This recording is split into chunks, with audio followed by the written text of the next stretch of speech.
Nós lemos no 3º capítulo de Tiago: meus irmãos, muitos de vós não sejam mestres, sabendo que receberemos mais duro juízo. 2 Porque todos tropeçamos em muitas coisas. Se alguém não tropeça em palavra, o tal é perfeito, e poderoso para também refrear todo o corpo. 3 Ora, nós pomos freio nas bocas dos cavalos, para que nos obedeçam, e conseguimos dirigir todo o seu corpo.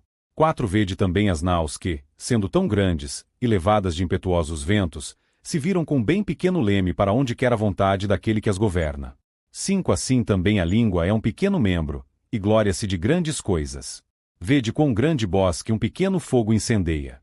6 A língua também é um fogo. Como mundo de iniquidade, a língua está posta entre os nossos membros, e contamina todo o corpo, e inflama o curso da natureza, e é inflamada pelo inferno. 7 Porque toda a natureza, tanto de bestas feras como de aves, tanto de répteis como de animais do mar, se amansa e foi domada pela natureza humana. 8 Mas nenhum homem pode domar a língua. É um mal que não se pode refrear. Está cheia de peçonha mortal. 9 Com ela bendizemos a Deus e Pai, e com ela amaldiçoamos os homens, feitos à semelhança de Deus. 10 De uma mesma boca procede bênção e maldição. Meus irmãos, não convém que isto se faça assim. 11 Porventura deita alguma fonte de um mesmo manancial água doce e água amargosa? 12 Meus irmãos, pode também a figueira produzir azeitonas, ou a videira figos? Assim tampouco pode uma fonte dar água salgada e doce. 13 Quem dentre vós é sábio e entendido? Mostre pelo seu bom trato as suas obras em mansidão de sabedoria. 14 Mas, se tendes amarga inveja, e sentimento faccioso em vosso coração, não vos glorieis, nem mintais contra a verdade. 15 Essa não é a sabedoria que vem do alto, mas é terrena, animal e diabólica. 16 Porque onde há inveja e espírito faccioso aí há perturbação e toda obra perversa. 17 Mas a sabedoria que do alto vem é, primeiramente pura, depois pacífica, moderada, tratável, cheia de misericórdia e de bons frutos, sem parcialidade e sem hipocrisia. 18 Ora, o fruto da justiça semeia-se na paz, para os que exercitam a paz.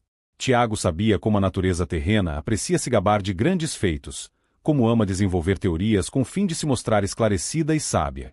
Então, ele começa este capítulo pondo logo um antídoto contra este mal, e uma séria advertência quanto ao perigo que há em especular com a verdade revelada por Deus, para se obter a reputação de mestre.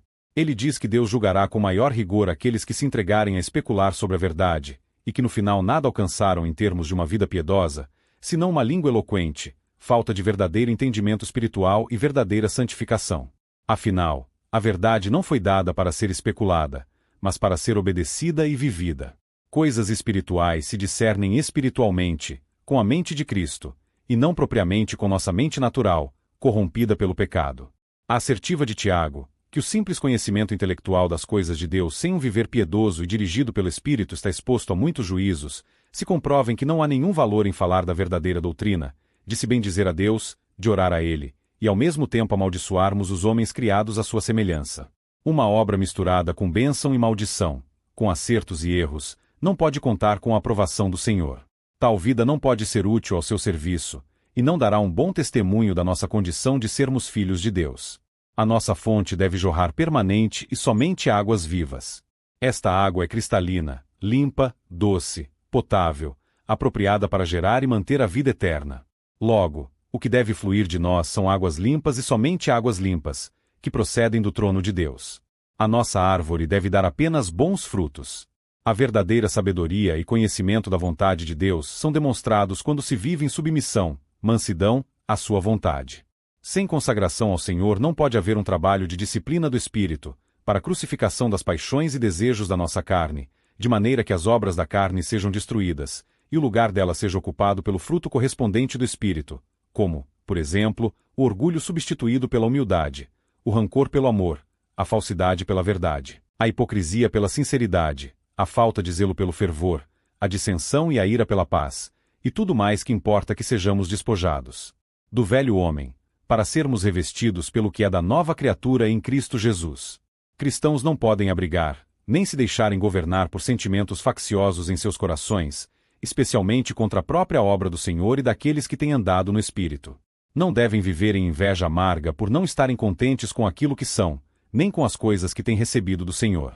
Tiago nos adverte em última instância, neste capítulo, que devemos estar muito vigilantes quanto ao uso que fazemos da nossa língua, estando conscientes de que ela poderá ser usada de modo muito contrário à vontade de Deus, tanto por falta de sabedoria, quanto por um uso impróprio pecaminoso, uma vez que temos uma natureza terrena que foi corrompida pelo pecado e que deve ser crucificada e renovada pelo Espírito. Ele não nos alerta para apenas sabermos que temos tal natureza, mas para nos lembrar do dever que temos de fazer um uso santo e edificante em todo o nosso falar. Se nossa conversação não é santa e edificante, a nossa religião é vã e temos enganado a nós mesmos, porque aquele que estiver sendo de fato santificado pelo Espírito, por estar enriquecido com a palavra de Cristo, haverá de demonstrar isto na sua maneira de conversar e falar. A língua deve ser uma boa serva do nosso espírito e não como um cavalo desgovernado. O fogo, quando é servo, é de grande utilidade, mas quando se torna senhor, pode fazer uma grande devastação. Enquanto sob domínio será útil, mas sem domínio é destruidor. De igual maneira, quando um cavalo é dócil, ele é muito útil, mas caso se desgoverne e entre em disparada saindo de debaixo do controle daquele que o dirigia, ele poderá produzir sérios danos e acidentes. Assim, importa que o cristão traga sua língua debaixo do domínio do Espírito Santo, e que exerça efetivamente um governo sobre ela, de maneira que profira palavras que sejam boas somente para a edificação dos ouvintes.